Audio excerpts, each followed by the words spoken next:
When we think of World War II armor and mechanized warfare, our minds often turn to German Tigers, American Shermans, or Soviet T-34s. But Italy, as one of the Axis powers, fielded an extensive and diverse array of military vehicles that deserve recognition. From the scorching sands of North Africa to the mountainous terrain of the Balkans, Italian vehicles served across multiple theaters of war. Today, we're exploring the complete range of vehicles that carried Italy through the Second World War, the successes, the failures, and everything in between. Light tanks, Italy's compact warriors. Let's begin with Italy's light tanks, starting with the Fiat 3000 Pers. This vehicle represents Italy's first serious foray into tank production. Derived directly from the French Renault FT-17 design from World War I, the Fiat 3000 was essentially an Italian copy of that revolutionary tank. By the time World War II erupted in 1939, this tank was hopelessly obsolete, outclassed by virtually every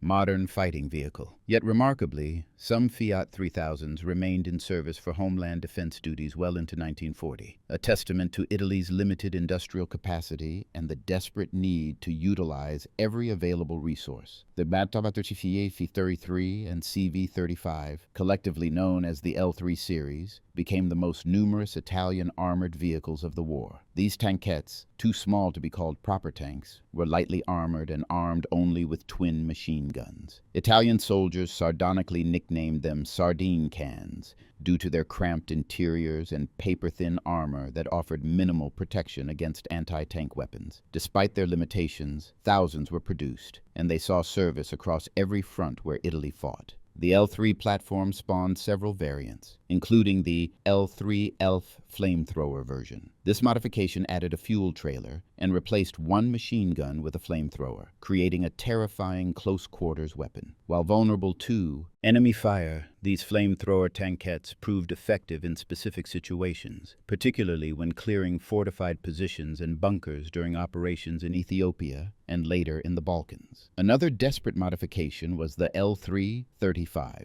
which mounted a 20mm anti-tank rifle. This was Italy's attempt to give the diminutive L3 some capability against enemy armor. In practice, the 20mm gun was barely adequate against contemporary tanks, and the L3's lack of armor made it extremely vulnerable in any anti-tank role. The L40C represented Italy's attempt to create a modern light tank to replace the obsolete L3 WWII series. Armed with a 20mm Breda autocannon and featuring better armor protection, the L40 performed adequately in reconnaissance roles. However, when compared to British or American light tanks, it was still significantly outmatched. Its main advantage was speed and mechanical reliability in the harsh desert conditions of North Africa. Medium tanks, the backbone of Italian armor. Moving to medium tanks, we encounter the Chantilly 739, Italy's early attempt at creating a proper medium tank for modern warfare. This vehicle featured a highly unusual design philosophy, with its main 37mm gun mounted in the hull rather than a rotating turret. The turret itself only contained machine guns. This configuration severely limited the tank's tactical flexibility, as it could only engage targets directly in front of it. After proving inadequate in the early North African campaigns, the M11-39 was quickly withdrawn from frontline service. Learning from the M11-39's failures, Italy produced the M1340, which would become the workhorse of Italian armored divisions. This medium tank featured a proper rotating turret armed with a 47mm gun, along with better armor protection. The M1340 served extensively in North Africa, where it faced British tanks in numerous engagements. While reliable and adequate for its time, the M1340 suffered from a critical flaw: its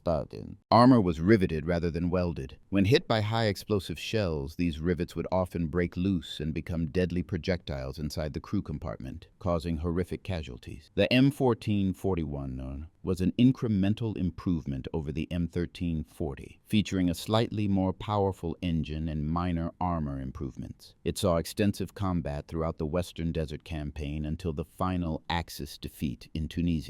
Italian crews developed genuine affection for these tanks despite their limitations, appreciating their mechanical reliability in the notoriously harsh desert environment. The M1542 represented the final evolution of Italy's M-series medium tanks. It boasted improved armor thickness, a more powerful engine, and a better 47mm gun. Unfortunately for Italy, production only began in earnest in late 1942, far too late to change the course of the North African campaign. Most M15-42s served in Italy itself during the Allied invasion, where some were captured and used by German forces after the Italian armistice in September 1943. Heavy tanks, Italy's failed giants. The Char P-26-46 was designated as Italy's heavy tank, though by international standards it was closer to a medium tank. Armed with a formidable 75mm gun and featuring the best armor protection of any Italian tank,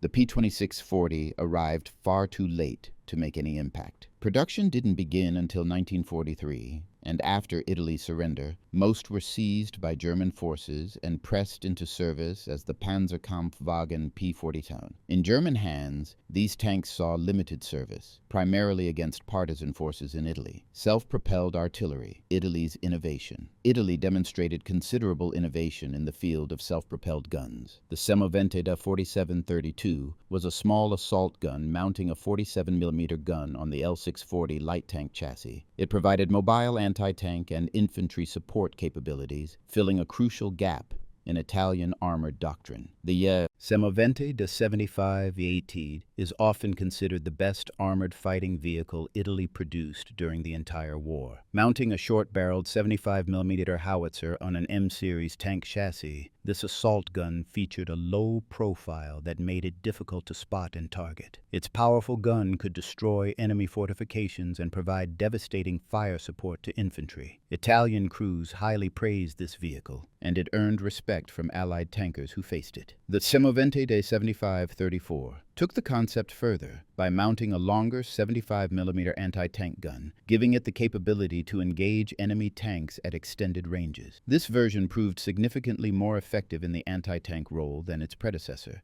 though production numbers remained limited. The Semovente da 75-46 was a late-war development created with German technical assistance after 1943. It featured an even longer, more powerful 75mm gun capable of defeating most Allied tanks. However, very few were actually produced for Italian use before the armistice. The Semovente da 90-53 represented Italy's most powerful tank destroyer. Mounting a massive 90mm anti-aircraft gun on an M1441 chassis, this vehicle was a true tank killer, capable of destroying any Allied tank at long range. The gun was mounted in an open-topped fighting compartment, leaving the crew exposed to artillery and air attack. Despite its effectiveness, production numbers remained extremely low, limiting its impact on the battlefield. Armored cars, desert reconnaissance masters. Italian armored cars deserve special recognition for their excellence in desert warfare. The Autoblinda AB-40 was the first of the successful AB series. Armed with 3 machine guns and featuring excellent all-wheel drive, it proved supremely maneuverable in desert conditions. Its speed and reliability made it invaluable for reconnaissance missions. The Autoblinda AB-41 became the definitive version of this armored car series, replacing the machine gun armament with a 20mm autocannon and a rotating turret. Its combination of speed, range, and firepower made it one of the best armored cars of the war. British forces respected the AB-41, occasionally capturing and using them for their own reconnaissance needs. The Autoblinda AB-43 was a planned upgrade featuring a more powerful 47mm gun, but the September 1943 armistice disrupted production, and very few were completed. The Lancia Lince represented Italian adaptation of captured British designs. Based on the Daimler Dingo scout car, this small, fast armored car was specifically designed for reconnaissance over difficult terrain. Its compact size and excellent mobility made it popular with reconnaissance units. Specialized desert vehicles. Italy developed unique vehicles specifically for desert warfare. The Camionetta AS-37 was a dedicated desert utility truck based on a modified heavy truck chassis, but stripped down for speed and range. These vehicles were crucial for supplying forward units across the vast distances of North Africa, often operating far ahead of main supply lines. The Camionetta Sahariana deserves special mention as one of Italy's most successful military vehicles. Purpose-built for long-range desert reconnaissance, this vehicle featured extended fuel tanks, water storage, and heavy armament for its size. Sahariana units conducted daring raids deep behind enemy lines, gathering intelligence and attacking vulnerable supply convoys. British commanders considered these Italian desert raiders a serious threat. Transport and logistics, the unsung heroes. Military historians often say that amateurs study tactics while professionals study logistics. Italy's transport fleet was crucial to its war effort. The Fiat 626 served as the standard medium truck, used everywhere from logistics to troop transport. Known for reliability on paved roads, it formed the backbone of rear-echelon supply operations. The Fiat 666 was Italy's primary heavy-duty truck, hauling equipment and artillery across long distances. Its robustness and substantial payload capacity made it indispensable for moving heavy loads. The Lancia 3 represented the apex of Italian military trucks, a massive three-axle heavy vehicle used extensively as a prime mover for heavy artillery.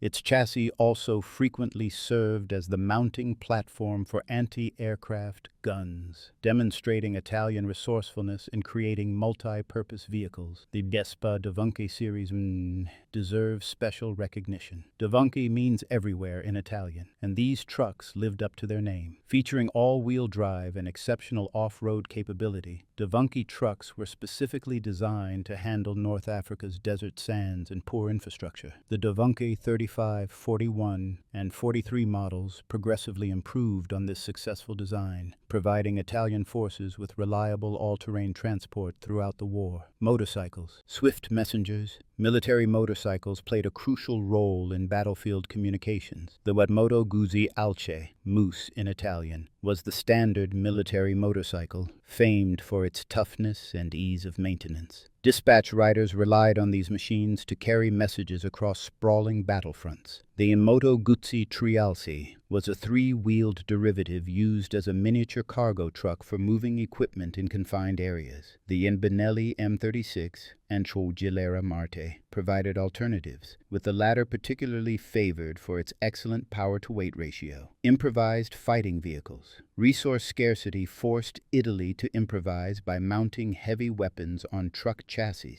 Various autocannons mounted 75mm, 90mm, and even 100mm guns on truck platforms, creating mobile artillery pieces. While these vehicles provided firepower and mobility, their lack of armor made them extremely vulnerable to counter-battery fire and air attack. Italy's military vehicles reflected the nation's industrial limitations, creative engineering, and the harsh realities of fighting on multiple fronts with limited resources. While they rarely matched their German, British, or American counterparts in raw performance, Italian vehicles often demonstrated ingenuity in design and proved adequate for their intended roles when properly employed. From the tiny L3 tankettes to the powerful Semovente assault guns, these vehicles carried Italian soldiers through brutal campaigns in North Africa, Russia, the Balkans, and finally on Italian soil itself. They represent an important chapter in military vehicle history that deserves recognition alongside their more famous contemporaries. Understanding these vehicles helps us appreciate the complete picture of mechanized warfare during history's most devastating conflict.